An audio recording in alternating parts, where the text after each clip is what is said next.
Well, hello, it's Professor White, and today we are going to talk about over-the-counter drugs and herbal and dietary supplements. All right, let's get started, shall we? All right, so what's an over-the-counter drug? Basically, it's a non-prescription drug.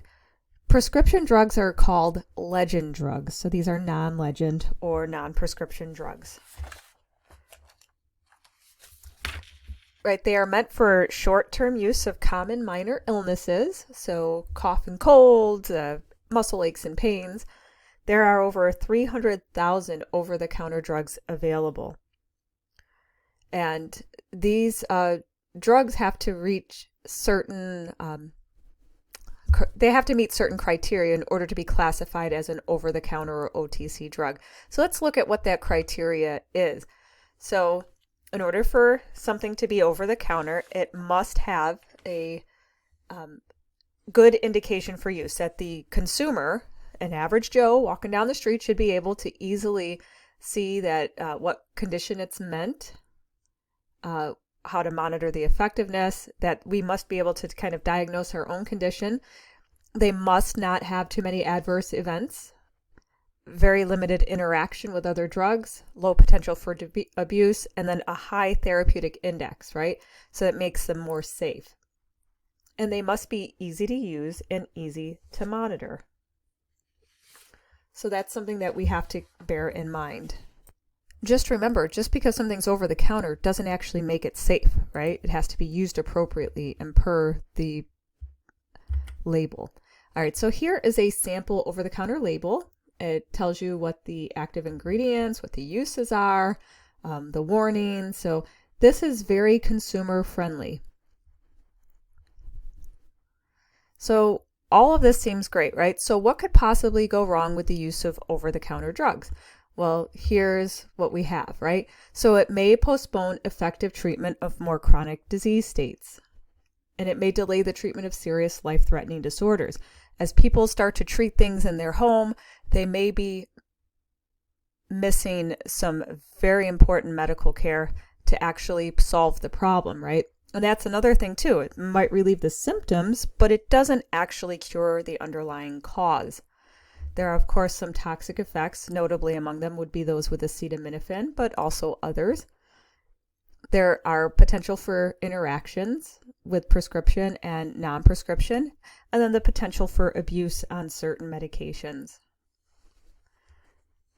So as nurses, there are some things that we can do to sort of help with the safety and efficacy of things. And so that's what I put on this next slide for you, is some of our patient teaching that we need to go over with patients, right?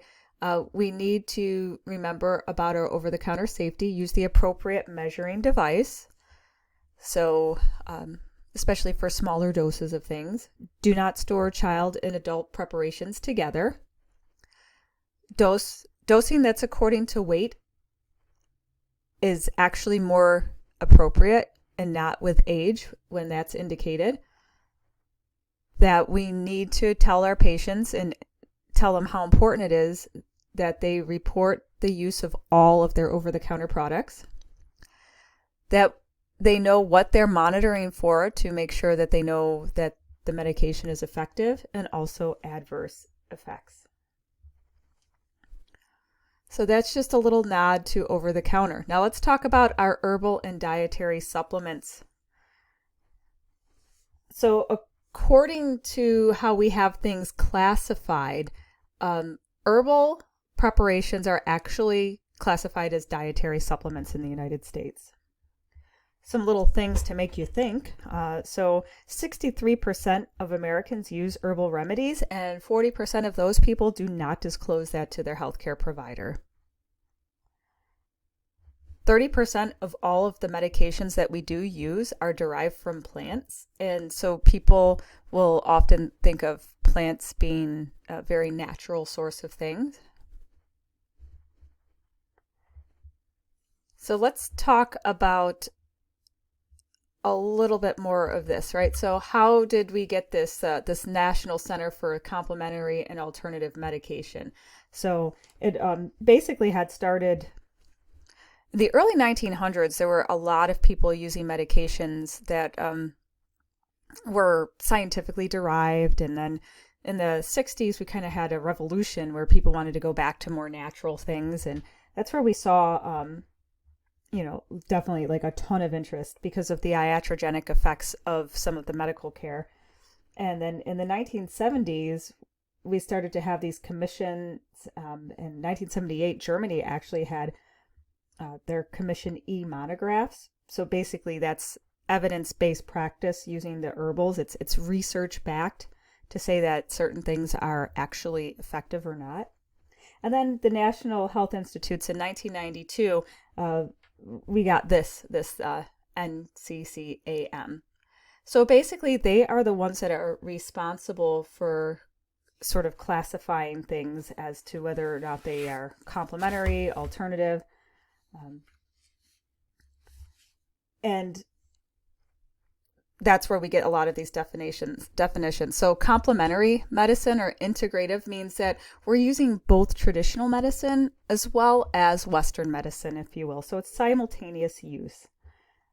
And some of the complementary and alternative medicine things that we might do might be like some of these mind-body interventions. You see this person, they're getting acupuncture, manipulative body-based methods, energy therapies like Reiki. So lots of different things.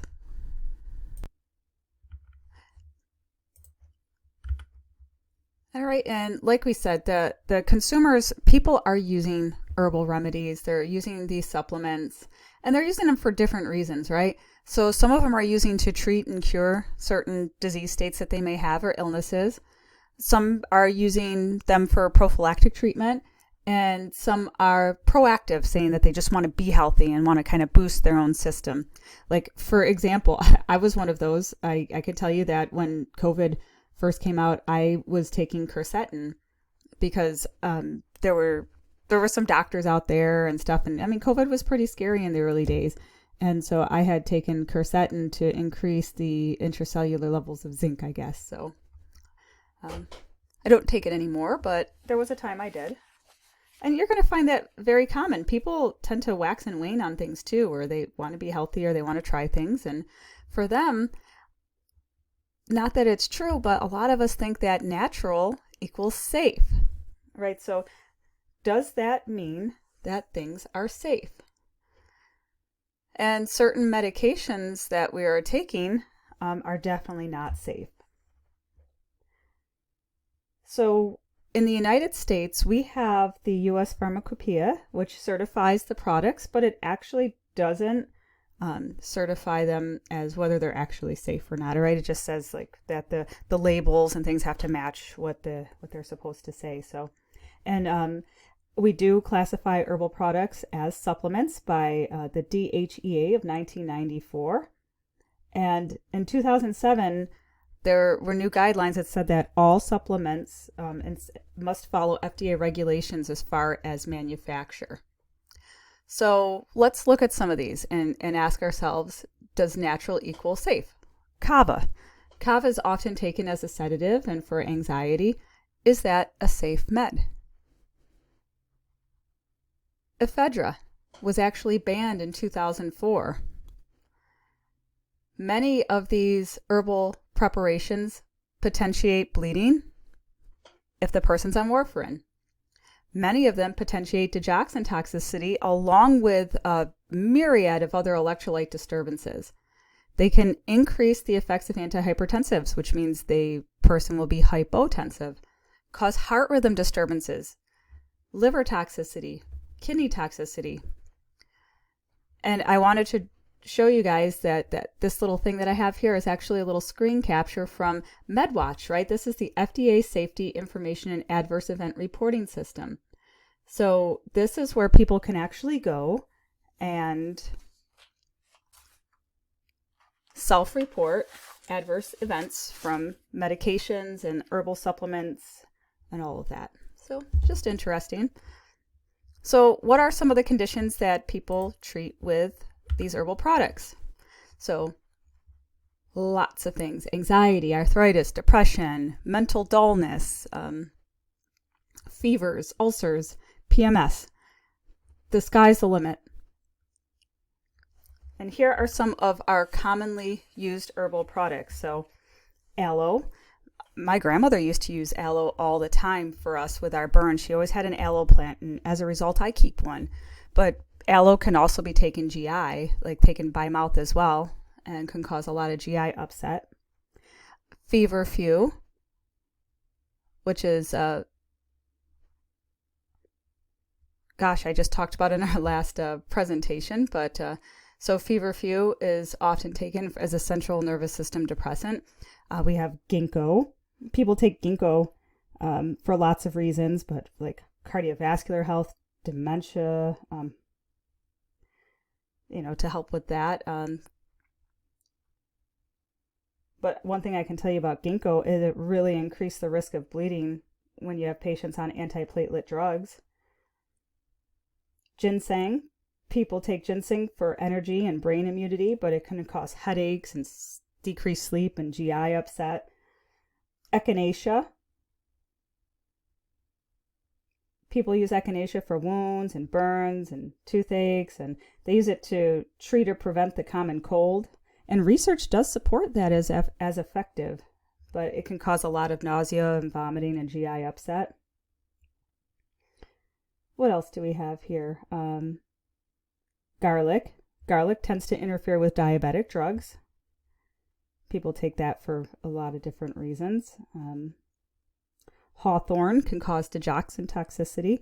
Cranberry, the way it interacts with the kidneys, it can cause changes in the renal excretion of other drugs. So there are a lot of different things here. You can definitely take a peek in your text, and maybe we'll look at some of this in class as well. So assessment of our patients.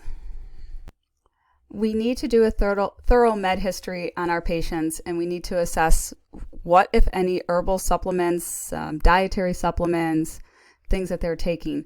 We need to assess allergies because there are many interactions and sometimes cross allergies.